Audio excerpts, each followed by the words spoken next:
ఆ ఊరి పేరు సియోనుపురం. ఒక 3 తల్లులు వచ్చారు నా దగ్గరికి. అయ్యా, మా ఊరి సంగతి ఏం చెప్తున్నాయ్యా, ఆదివారం వచ్చిందంటే ఏ చర్చి చూసినా ఫుల్ అయిపోద్ది. మగవాళ్ళతో సహా ఆదివారం వస్తారు సార్, ఇక సోమవారం డ్యూటీకి బయలుదేరతారు. పగలంతా మా భర్తలు చాలా మంచోళ్ళు సార్ అని అన్నారు.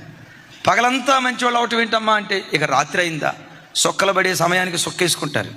సరే సొక్కేసుకుని ఇంటికి వచ్చి నిద్రపోతారా, సొక్కేసుకొని మా ఇంటికి వచ్చి మాకు సొక్కలు చూపిస్తారు సార్. మళ్ళీ ఆదివారం అందరూ చర్చికి వస్తారు.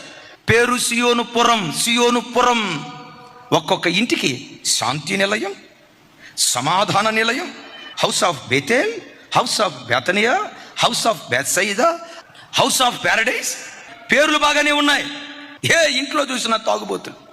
సాయంత్రం అయిందా సొక్కేసుకొని వస్తారు. సొక్కేసుకొని వచ్చి సైలెంట్గా పండుకుంటే పర్వాలా, పండుకోరు, ఉరులుతూనే ఉంటారు. పిలుస్తారు మమ్మల్ని. అంటాడు ఆయన, నువ్వు సరిగ్గా పాఠం చేయొచ్చు, నేను ఎందుకు మారనే, నేను ఎందుకు మారలేడు అంటూ, నువ్వు పాఠం చేయలేడు కాబట్టి నేను మారలేడు. పాఠం చేయి, ఇప్పుడు మోకరించి పాఠం చేయి అంటాడండి.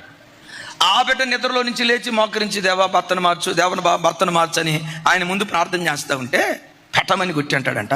పాఠం చేసేటప్పుడు కన్నీళ్ళేవే, వాక్యంలో ఏం రాసి ఉంది, కన్నీళ్లతో విత్తువాడు. ఈడికి తెలియని రెఫరెన్స్ ఏదీ లేదు. చేసే అక్రమే. కాస్త ఏడుస్తా ప్రార్థన చేయడానికి ట్రై చేస్తే ఏడవటం చూస్తే అంటాడంట, భలే యాక్షన్ చేస్తున్నావే, అసలు నువ్వు ఎక్కడ కాదే సీరియల్లో ఉండాలి, సీరియల్లో ఉండాలి. విచిత్రం తెలుసా, 4:30, 5 అయిందంటే మా ఊరు టకమని లేస్తాడట. లేచి అరుణోదయ ప్రార్థన చేసుకుంటాడట. అరుణోదయ ప్రార్థన చేసుకుంటేటప్పుడు భార్య వచ్చి, ఏమయ్యా రాత్రి కదా అట్లా చేసావు, ఏమయ్యా మళ్ళీ పొద్దునే లేచి ప్రార్థన చేస్తున్నావేంటే అంటాడంట, పాతవి గతించాను. పైకి భక్తిగా కనపడుతూ భక్తి వేషం వేసుకున్న కుటుంబం ఒకవేళ నీదేనేమో చెల్లి. ఎంతకాలం ఈ భక్తిహీనపు బ్రతుకు, ఎంతకాలం ఈ నామకార్థ బ్రతుకు, ఎంతకాలం ఈ నులివెచ్చని బ్రతుకు, ఒక అడుగు లోకం వైపు ఇంకొక వైపు దేవుని వైపేసి ఎంతకాలం ఈ నామకార్థ బ్రతుకు.